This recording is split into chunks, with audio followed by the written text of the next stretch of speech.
Hi everyone, this is the last part of the 8A PowerPoint.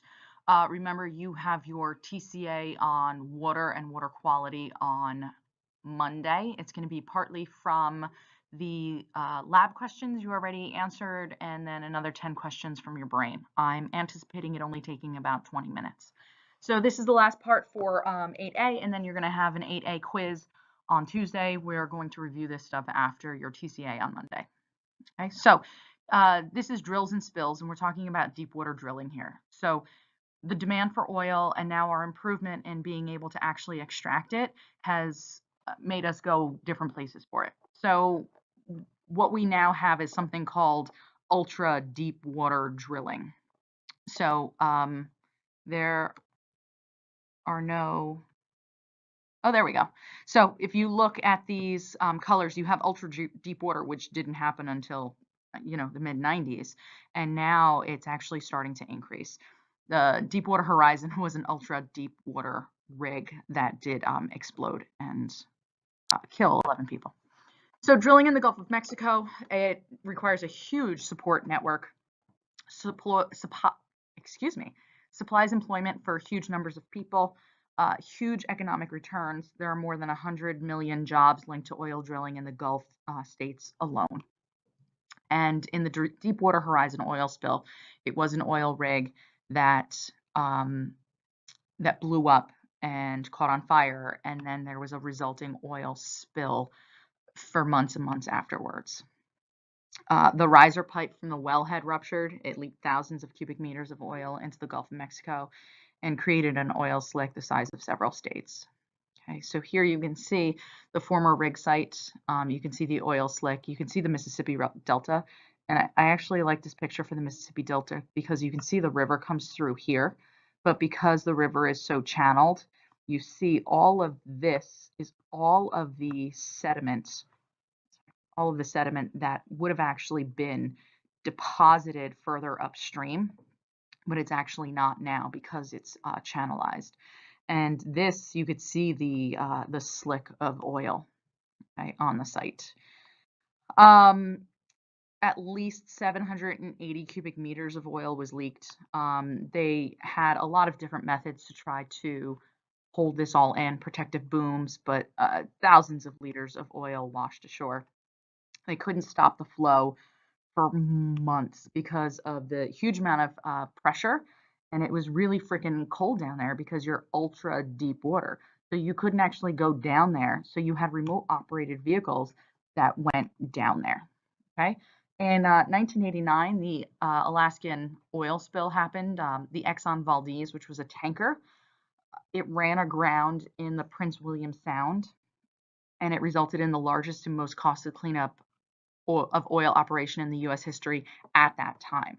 And because of this big oil spill, it led to the Oil Pollution Control Act of 1990. And what that said was that if you had a boat, it couldn't just be one layer because the hull of the boat had to be 2 layers. So if you did run aground, the first layer of boat would be ripped, but you would still have that inside layer. Think of like an insulated thermos or something like that. Okay.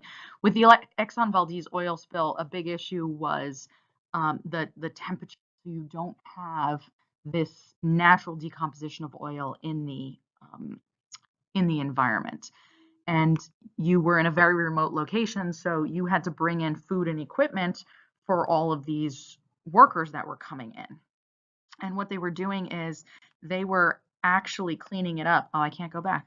They were cleaning it up with a lot of hot water in an area that has a lot of permafrost, and you had massive environmental impacts.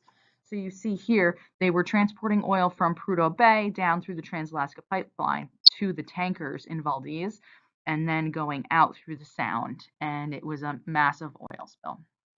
Okay, so this Oil Pollution Control Act establishes liability for the spill. So Exxon Valdez at that point in time was not actually liable for this spill. And now BP was responsible for the oil spill in the Gulf of Mexico. And what this does is kind of like CERSLA, it establishes a big trust fund for cleanups for when this does happen in the future, because it's going to happen again. And this picture is crazy because you can see over here, if you look behind where these people are standing, that's what the shoreline's supposed to look like. All of this black in front of them is all of the oil that they're cleaning up off the beaches. Okay. Largest oil spills, the Kuwait oil fires, oil lakes, Lakeview Gusher, Gulf War oil spill. Deepwater Horizon still wasn't the largest oil spill in the world. This happens over and over again, and it will happen again. Okay. So oil is less dense than water, so it floats. It's spread by wind and water currents and waves. Small spills can cover a huge surface. Oil is then washed ashore. Crude oil is nasty and it's sticky. It's toxic. It kills animals that accidentally ingest it. Okay. I'm sure you've seen the cute little oil spill commercials of Dawn dish soap and how they use Dawn dish soap to actually wash the oil because it's so tough on grease. They wash it off of a lot of animals. But with a lot of birds, the birds still die because it actually strips them of their natural oils as well that these marine birds actually need. All right, so estuaries and wetlands, these are all of the different issues that happens. So you have the benthic invertebrates and vertebrates that actually get covered in oil, they die. The shrimp fishery in the Gulf Coast was just absolutely collapsed. Your predatory fish that come in, you have biomagnification of the food chain. You have all of these different birds and the grasses that get coated and a toxification of basically the food chain. Okay. So the impact of the Deepwater Horizon oil spill, you've had in a lot of cleanups going on. An insane amount of shoreline was actually oiled. Over 8,000 oiled birds were collected. A lot of oiled turtles and dead turtles that were collected. And a lot of these animals that they tried to rehab just didn't rehab. It wasn't working for them. Okay. In 2011, there were 356 bottlenose dolphin strandings in the Gulf, and typically there are only about 74 of those. Okay, so cleaning up oil spills. Here are a couple methods. So oil booms are deployed to stop oil from entering estuaries and reaching beaches, basically trying to cordon the area off. So you have these spotter planes. A lot of kind of like they spot the large schools of fish. This was for oil though, and there were dispersants, Corexit, that was sprayed by plane to break up the oil, and it dissolves in water. And it turns out Corexit actually did more harm than good. It actually took it off the surface of the water, but then it just took them to other places. It didn't get rid of it. That was an AP free response question a couple of years ago. So a lot of the contained oil was actually burned, and sometimes the oil was siphoned off the top. Okay, so for marine pollution, you have dumping, you have toxic pollutants, you have oil. These are just kind of examples of marine pollution, tailing into what we just did for the water pollution. So what I was saying, burn it. Okay, the sand weighs the oil down. You have a dispersant, bioremediation.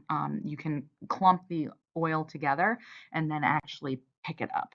Ecosystem recovery time. It depends on the habitat, the local climate. In areas that are warmer, they're going to bounce back faster. In colder climates, it's going to take much longer. Okay, and then this was just a video about the Gulf Stream, I'm sorry, the Gulf of Mexico, and can it actually survive? You don't need to watch that. Okay, have a great weekend. I will see you guys on Monday, TCA on Monday. Don't forget.